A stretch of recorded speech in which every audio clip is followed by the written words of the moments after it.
आज पहली बार देखा है यहाँ में जो हम सोचा था सुनने में, लेकिन हम अपना आंखों से नहीं देखा था। इतना बर्फ गिर गया यहाँ में, वो भी नोंगस्तान शोपियान फोर्ट MLP एरिया में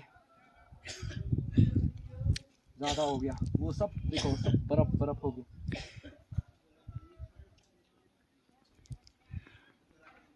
अब जब यहाँ में काम मिल गया माँ, ये ऐसा बर्फ देखा नहीं गुरुजी, आज पहली बार देखा है। हाँ हाँ हाँ, ऐसा हो गया। हम लोग का एरिया में, जहाँ हम लोग नॉर्थ गार्डन्स में था, वहाँ हाँ। में ऐसा नज़ारा नहीं देखा था गुरुजी। हाँ। यहाँ में जब शिलोंग में आया, आज हाँ। पहली बार देखा गुरुजी।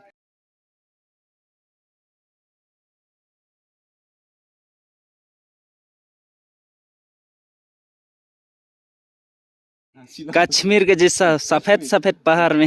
लोकल कश्मीर में गुरुजी। हाँ लोकल का हाँ ठीक है। अभी तो ये आपका कहानी जब यहाँ में काम मिल गया ऐसा देखा तो पूरा जिंदगी भी याद होगा।